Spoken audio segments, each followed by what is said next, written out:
गीता में चौथे अध्याय के एक श्लोक में भगवान कृष्ण ने कहा है, यदा यदा हि धर्मस्य ग्लानिर्भवति भारत अभ्युत्थानमधर्मस्य तदात्मानं सृजाम्यहम्। इसका मतलब है, भारत में जब जब धर्म की हानि होने लगती है और अधर्म बढ़ने लगता है, तब तब मैं स्वयं की रचना करता हूं, अर्थात जन्म लेता हूं। मानव की रक्षा, दुष्टों के विनाश और धर्म की पुनः स्थापना के लिए मैं अलग अलग युगों, कालों में अवतरित होता हूं। मित्रों, मैं आपको हृदय से शुभकामनाएं देना चाहता हूं कि आप बहुत ही भाग्यशाली हैं, क्योंकि आपने भगवान श्री कृष्ण की प्रेरणा से ही कलयुग के इस वीडियो को देखने का मन बनाया। मुझे पूरा विश्वास है कि इस वीडियो को पूरा सुनने और समझने के बाद आपके विचारों और जीवन में बहुत ही सकारात्मक बदलाव आने वाले हैं। साथियों, मेरा खुद का अनुभव कहता है कि अगर आप इस बहुमूल्य ज्ञान का लाभ अधिक से अधिक लेना चाहते हैं, तो हमारे चैनल को सब्सक्राइब करें और हर रोज सुबह और रात को सोने से पहले ज्ञान की बातें जरूर सुनें और दूसरों को भी सुनाएं, क्योंकि जिस तरह खुशियां बांटने से मिलती है, उसी प्रकार इस ज्ञान को आप जितने ज्यादा लोगों के साथ शेयर करेंगे, उतना ही भगवान श्री कृष्ण की कृपा और इस गीता ज्ञान की ज्योति आपके जीवन में भी प्रकाश फैलाएगी। हमारे वीडियो को लाइक जरूर करें और कमेंट में जय श्री राधे कृष्णा जरूर लिखें। सनातन धर्म के ग्रंथों के अनुसार ईश्वर ब्रह्मांड को त्रिमूर्ति ब्रह्मा, विष्णु और महेश के रूप में संचालित करते हैं। ब्रह्मांड के 14 लोकों में एक पृथ्वी है, जिसे मृत्युलोक कहा जाता है। पृथ्वी थल, जल, वायु, आकाश व अग्नि आदि पंच तत्वों से युक्त है। यही हमारा संसार, सृष्टि है। साइंस में भी सृष्टि का तात्पर्य प्रकृति, नेचर से है। भगवत गीता में लिखा है, महाभारत में अर्जुन को ज्ञान देते हुए श्री कृष्ण ने कहा, मैं ही ईश्वर हूं, मैं ब्रह्मांडीय व्यवस्था को बहाल करने के लिए अवतार लेता हूं। सब प्राणी मुझ में हैं और मैं भी सब प्राणियों में हूं। उन्होंने कहा था, जब जब धर्म, सत्य, अच्छाई की हानि होती है, मैं विभिन्न प्राणियों की देह के रूप में स्वयं धरा पर उतरता हूं। श्रीमद् भागवत पुराण में भगवान के 22 अवतारों का वर्णन है। वहीं कुछ धर्मशास्त्रों में 24 अवतार भी बतलाए गए हैं, जिनमें से दशावतार, 10 अवतार प्रमुख हैं। गरुड़ पुराण में दशावतार का वर्णन है। वे हैं मत्स्य, कूर्म, वराह, नरसिंह, वामन, परशुराम, राम, कृष्ण, बुद्ध और कल्कि अवतार। भगवान विष्णु के 24 अवतार। पहला, श्री सनकादि मुनि, सनक, सनंदन, सनातन और सनत कुमार नामक 4 कुमार, जो कि सृष्टि की रचना के लिए ब्रह्मा जी से प्रकट हुए। 2, मत्स्य अवतार। 3, नारद मुनि, ब्रह्मा जी के मानस पुत्र 5, नर नारायण, ब्रह्मदेव के प्रपौत्र, धर्म और रुचि के जुड़वां पुत्र 5, कपिल मुनि। 6, दत्तात्रेय, इनमें त्रिदेव यानी ब्रह्मा, विष्णु और महेश का रूप मिलता है। कूर्म, कछुआ, समुद्र मंथन कराने के लिए यह अवतार लिया। धन्वंतरी, समुद्र मंथन के दौरान अमृत कलश लेकर प्रकट हुए। मोहिनी, समुद्र मंथन के बाद देवताओं को अमृत पिलाया। यज्ञावतार 11, आदिराज पृथु 12, वराहावतार 13, नरसिंहावतार 14, हयग्रीव अवतार 15, वामन 16, श्रीहरि 17, परशुराम 18, वेदव्यास 19, ऋषभदेव 20, हंसावतार 21, श्री राम 22, श्री कृष्ण 16 कलाओं से युक्त, यही भगवान विष्णु के पूर्णावतार माने गए हैं। बुद्ध अवतार 24, कल्कि अवतार कलयुग के अंतिम चरण में धरती पर प्रकट होंगे। कलयुग को अन्य तीनों युगों की तुलना में बहुत ही छोटा माना जाता है।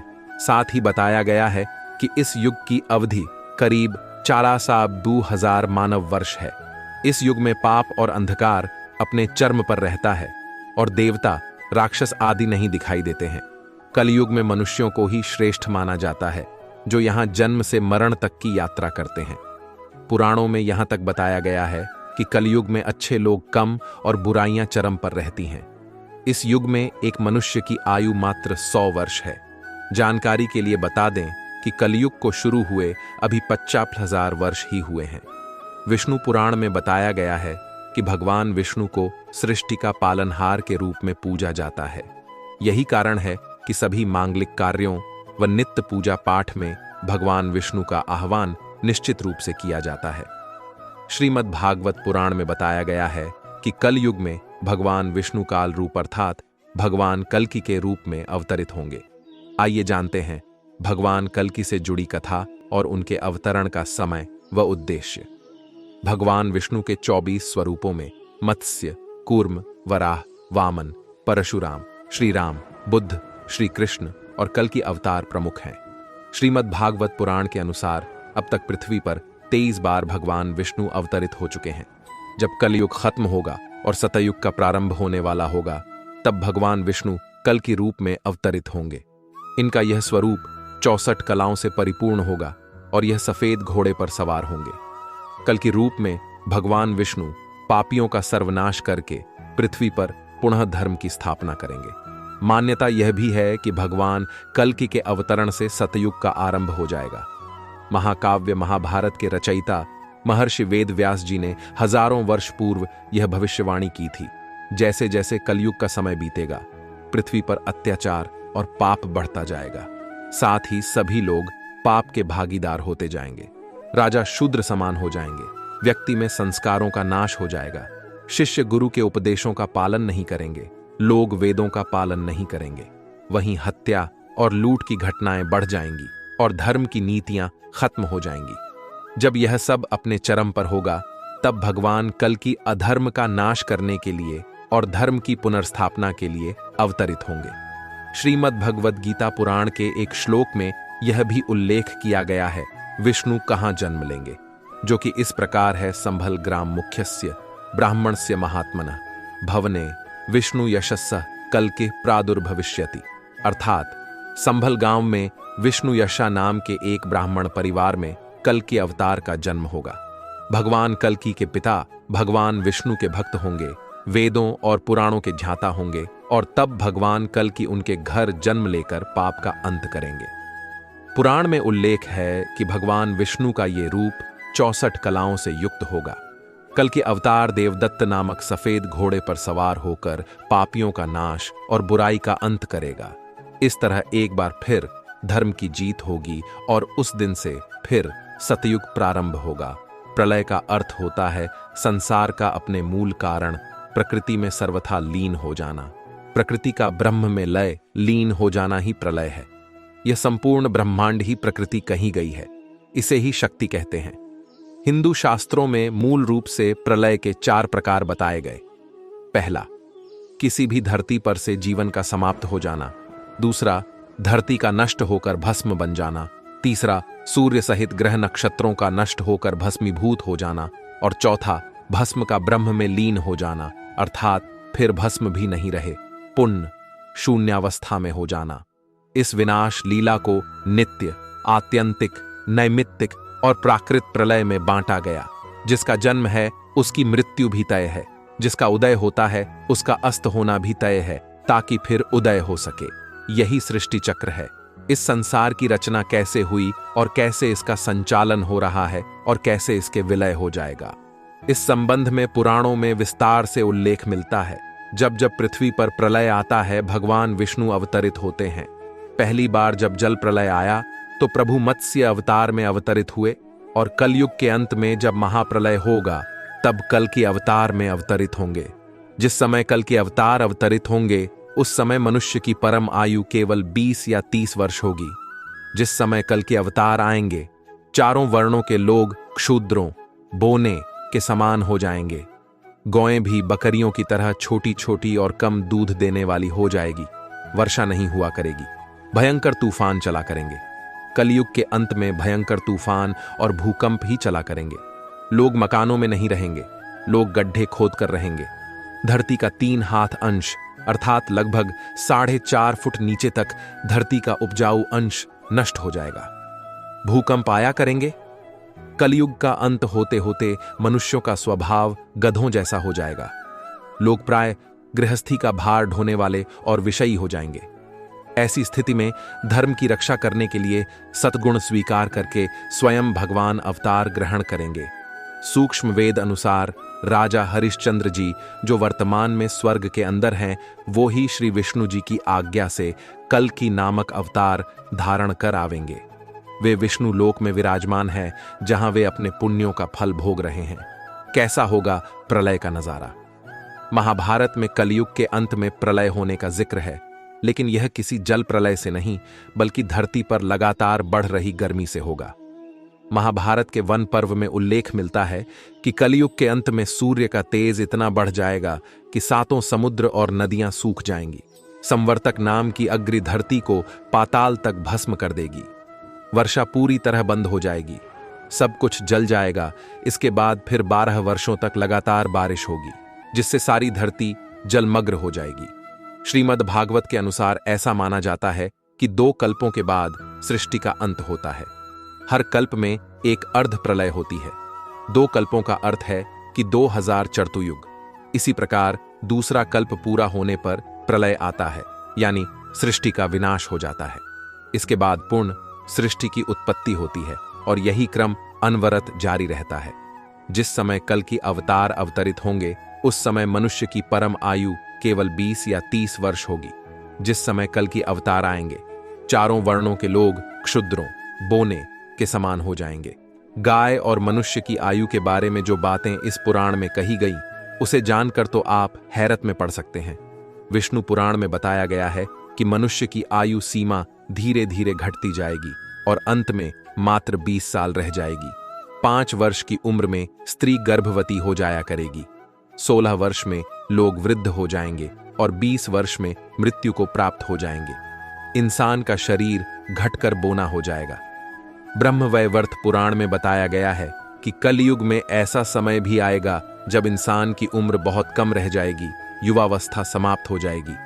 कली के प्रभाव से प्राणियों के शरीर छोटे छोटे, क्षीण और रोगग्रस्त होने लगेंगे। छोटे छोटे बच्चों में बढ़ रही गंभीर बीमारियां, वायरस और घटती आयु सीमा क्या इस तरफ इशारा नहीं कर रही है कि एक समय ऐसा आ ही जाएगा?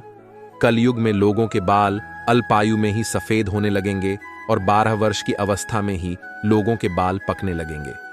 कलयुग के अंत में संसार की ऐसी दशा होगी कि अन्न नहीं उगेगा। लोग मछली मांस ही खाएंगे और भेड़ व बकरियों का दूध पिएंगे। गाय तो दिखना भी बंद हो जाएगी, होगी तो वह बकरी समान होगी। एक समय ऐसा आएगा जब जमीन से अन्न उपजना बंद हो जाएगा, पेड़ों पर फल नहीं लगेंगे। धीरे धीरे ये सारी चीजें विलुप्त हो जाएंगी। गाय दूध देना बंद कर देगी। स्त्रियां कठोर स्वभाव वाली व कड़वा बोलने वाली होंगी। वे पति की आज्ञा नहीं मानेंगी। जिसके पास धन होगा उसी के पास स्त्रियां रहेंगी। मनुष्यों का स्वभाव गधों जैसा दुस्सह, केवल गृहस्थी का भार ढोने वाला रह जाएगा। लोग विषयी हो जाएंगे। धर्म कर्म का लोप हो जाएगा। मनुष्य जपरहित नास्तिक व चोर हो जाएंगे। सभी एक दूसरे को लूटने में रहेंगे। कलयुग में समाज हिंसक हो जाएगा। जो लोग बलवान होंगे उनका ही राज्य चलेगा। मानवता नष्ट हो जाएगी। रिश्ते खत्म हो जाएंगे। एक भाई दूसरे भाई का ही शत्रु हो जाएगा। जुआ, शराब, परस्त्रीगमन और हिंसा ही धर्म होगा। पुराण में बताया गया है कि चालाक और लोभी व्यक्ति को कलयुग युग में विद्वान कहलाया जाएगा। ऐसे लोग ही धर्मात्मा भी कहलाएंगे। शास्त्रों और वेदों का पालन कोई नहीं करेगा। सभी धर्मगुरु अपने फायदे के लिए लोगों का इस्तेमाल करेंगे। वे ज्ञान की चर्चा तो करेंगे, लेकिन उनके आचरण राक्षसी होंगे। कल युग में विवाह एक प्रकार का समझौता होगा। लोगों में एक दूसरे के प्रति समर्पण और सम्मान का अभाव हो जाएगा। आज जिस तरह से विवाह हो रहे हैं वो परिवार चलाने के लिए न होकर सिर्फ एक समझौता किया जा रहा है। जो सबसे ज्यादा दहेज देगा उसका ही विवाह होगा। यह एक प्रकार का समझौता ही तो है। विभिन्न प्रकार के रोग, सर्दी, गर्मी, बरसात और ऋतुओं के परिवर्तन से लोग परेशान और दुखी होंगे। बिना मौसम के बरसात, ठंड, गर्मी से फसल बर्बाद हो जाएगी। नदी, तालाब, जलाशय सब सूख जाएंगे। जल के बिना धरती फटने लगेगी और लोग बूंद बूंद पानी के लिए तरसने लगेंगे। किसान अनावृष्टि के कारण आत्महत्या करेंगे। इसलिए पानी बचाने पर ध्यान दें। कलयुग में जिस व्यक्ति के पास धन नहीं होगा वह अधर्मी, अपवित्र और बेकार माना जाएगा, और जिस व्यक्ति के पास जितना धन होगा वो उतना गुणी माना जाएगा, और कानून, न्याय केवल एक शक्ति के आधार पर लागू किया जाएगा। व्यक्ति के अच्छे कुल की पहचान सिर्फ धन के आधार पर ही की जाएगी। धन के लिए वे अपने रिश्तेदारों और दोस्तों का रक्त बहाने में भी हिचक नहीं महसूस करेंगे। देखा जाए तो आजकल यह सब सत्य हो रहा है। लोग धन के लिए अपने ही रिश्तेदार और परिवार वालों का खून बहा रहे हैं। पुत्र पिता का और पिता पुत्र का वध करके भी उद्विग्न नहीं होंगे। अपनी प्रशंसा के लिए लोग बड़ी बड़ी बातें बनाएंगे, किंतु समाज में उनकी निंदा नहीं होगी। उस समय सारा जगत म्लेच्छ हो जाएगा, इसमें संशयम नहीं। एक हाथ दूसरे हाथ को लूटेगा। कलयुग में लोग शास्त्रों से विमुख हो जाएंगे। अनैतिक साहित्य ही लोगों की पसंद हो जाएगा। बुरी बातें और बुरे शब्दों का ही व्यवहार किया जाएगा। स्त्री और पुरुष दोनों ही अधर्मी हो जाएंगी। स्त्रियां पतिव्रत धर्म का पालन करना बंद कर देगी और पुरुष भी ऐसा ही करेंगे। स्त्री और पुरुषों से संबंधित सभी वैदिक नियम विलुप्त हो जाएंगे। कलयुग में थोड़े से धन से मनुष्यों में बद्धा घमंड होगा। स्त्रियों को अपने केशों पर ही रूपवती होने का गर्व होगा। कलयुग में स्त्रियां धनहीन पति को त्याग देंगी। उस समय धनवान पुरुष ही स्त्रियों का स्वामी होगा। जो अधिक देगा उसे ही मनुष्य अपना स्वामी मानेंगे। उस समय लोग प्रभुता के ही कारण संबंध रखेंगे। द्रव्य राशि घर बनाने में ही समाप्त हो जाएगी। इससे दान पुण्य के काम नहीं होंगे और बुद्धि धन के संग्रह में ही लगी रहेगी। सारा धन उपभोग में ही समाप्त हो जाएगा। कलयुग की स्त्रियां अपनी इच्छा के अनुसार आचरण करेंगी। हाव भाव विलास में ही उनका मन लगा रहेगा। अन्याय से धन पैदा करने वाले पुरुषों में उनकी आसक्ति होगी। कलयुग में सब लोग सदा सबके लिए समानता का दावा करेंगे। कलयुग की प्रजा बाध्य और सूखे के भय से व्याकुल रहेगी। सबके नेत्र आकाश की ओर लगे रहेंगे।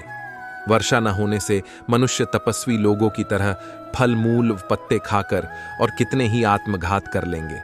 कलयुग में सदा अकाल ही पडडेडी एचता रहेगा। सब लोग हमेशा किसी न किसी क्लेशों से घिरे रहेंगे। सब लोग बिना स्नान करे ही भोजन करेंगे। देव पूजा, अतिथि सत्कार, श्राद्ध और तर्पण की क्रिया कोई नहीं करेगा। कलयुग की स्त्रियां लोभी, नाटी, अधिक खाने वाली और मंद भाग्य वाली होंगी। गुरुजनों और पति की आज्ञा का पालन नहीं करेंगी तथा पर्दे के भीतर भी नहीं रहेंगी। अपना ही पेट पालेंगी, क्रोध में भरी रहेंगी, देह शुद्ध की ओर ध्यान नहीं देंगी तथा असत्य और कटु वचन बोलेंगी। इतना ही नहीं, वे दुराचारी पुरुषों से मिलने की अभिलाषा करेंगी। ब्रह्मचारी लोग वेदों में कहे गए व्रत का पालन किए बिना ही वेदाध्यापन करेंगे। गृहस्थ पुरुष न तो हवन करेंगे, न ही सत्पात्र को उचित दान देंगे। झूठ और दिखावे का सहारा लेकर लोग आगे बढ़ने का प्रयास करेंगे, लेकिन इसमें नुकसान उनका खुद का ही होगा। कलयुग में सत्ता पर आसानी लोग अपनी प्रजा की रक्षा नहीं कर पाएंगे, बल्कि कर, टैक्स लेने के बहाने प्रजा का ही धन छीनेंगे। लोग भूत प्रेतों को देवता मानकर पूजने लगेंगे। भोजन अन्न का अभाव होने से मनुष्य फिर से कंद मूल और फल आदि के सहारे ही रहेंगे और असमर्थ लोग सुखी नहीं रह पाएंगे। कलयुग में लोगों के आलस्य और निष्क्रियता के बारे में भी विष्णु पुराण में बताया गया है।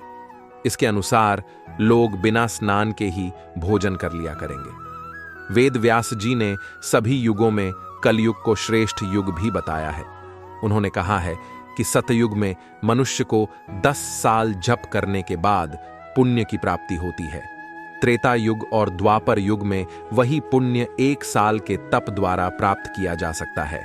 तो कल युग में इतना ही बड़ा पुण्य मात्र 1 दिन के तप से प्राप्त किया जा सकता है। इस तरह व्रत और तप के फल की प्राप्ति के लिए कलयुग ही सबसे श्रेष्ठ समय है। सच्ची भक्ति से मनुष्य की ईश्वर की प्राप्ति कर सकता है।